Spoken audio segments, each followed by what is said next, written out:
We're heading westbound on the A14 today, on our way to spend another Sunday morning with the Stanford ringing group. We spent an enjoyable Sunday morning with them a few weeks back, but today we're hoping to get a close look at some winter thrushes, namely redwing and fieldfare, birds that are winter visitors to the UK.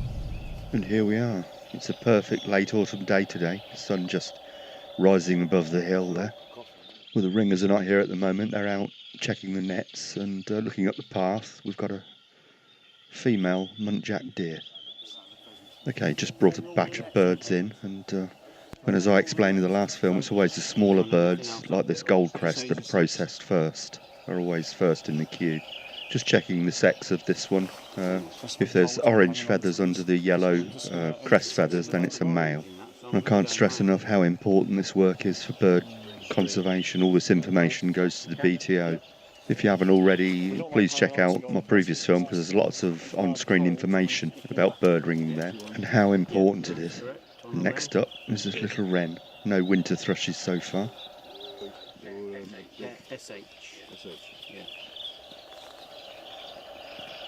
Next up is a female chaffinch.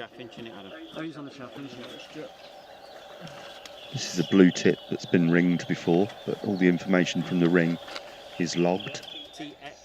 And likewise this great tit, which has also been ringed before. Next up is a dunnock.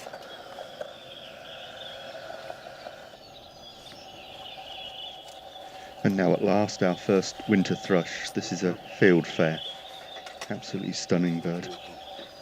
They're winter visitors to the UK, and they'll start to arrive in October and they'll stay through to March, or sometimes as late as May, before they return to their breeding grounds in Scandinavia and Northern Europe. They have quite a wide range, including Russia, and they have a red status with the RSPB. They just established that this is a juvenile female. This is another bird, also a juvenile female, born this year and has travelled all the way to the UK to spend the winter months here. They feed on worms and berries, and here's a shot of the two young females that have been ringed so far. Okay, and here's our second species of winter thrush, the redwing. A much smaller bird than the fieldfare, about the size of a song thrush, but much more striking looking, and they're called redwings because of the red patch under the wing. Like the fieldfare, they feed on berries and worms, and they arrive and leave the UK roughly at the same time as fieldfare, and you'll sometimes see them in mixed flocks. These birds also have a red status with the RSPB, and it has a similar range to the fieldfare. And there in the autumn sunshine, the comparison, the redwing on the left and the fieldfare on the right. Absolutely stunning. There's a closer look at the redwing. Just taking a walk along the ride while we wait for more birds to come in. Just checking the net here, there's nothing in that at the moment. And tragically, a contractor who'd been brought in to trim the hedge here and the trees, but also managed to clear large areas of scrub which had taken many years to grow. You can just see the bare patches on the left of the picture there. This is Stanford Reservoir. It's like a mill pond out there. It's beautiful, but not many birds on view at the moment. And this is a owl pellet. I think it's a tawny owl. And way up in the top of the tree there, a little egret. I'll try and get a little bit closer. There we go, clear a shot, and off he goes.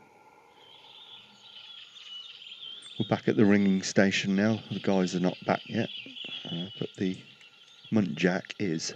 These deer are not native to the UK. The whole of the British population are descendants from animals that escaped from Woburn Abbey, I think in the 1920s, and they've slowly spread.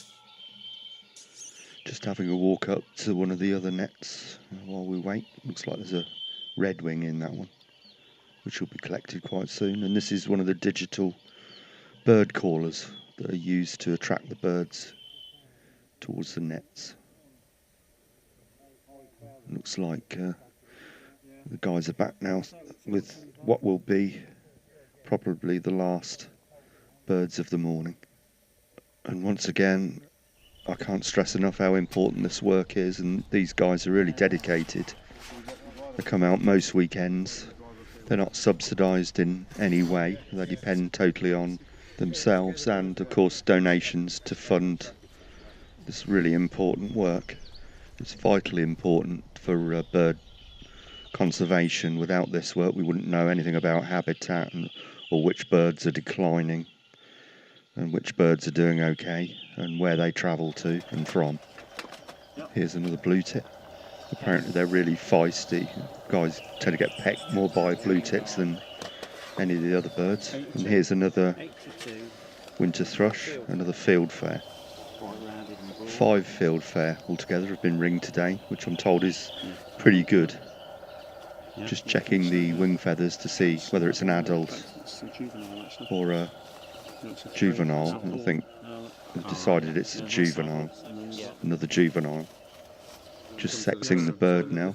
Just push the head feathers forward there. If there's a large dark patch there, it's a male. The female is much thinner marking. There's so much knowledge you have to accumulate to become a ringer. How to sex birds and check their age and so on. As you can see, we're very close to a gliding club here. I just noticed in the top of the tree there, we've got a great spotted woodpecker. The sun's started to go behind the trees now. It's getting quite cold. And this looks like being our last bird of the day, a redwing. Just about to be weighed before it's released. 65.5. 65.5 grams. Imagine the little gold crest is around about 5 grams. Yeah, it's gone, yeah. It doesn't last long, does it? And off he goes. And that's it. I'd like to thank the Stanford Ringers for making us so welcome again. And I'll see you next time.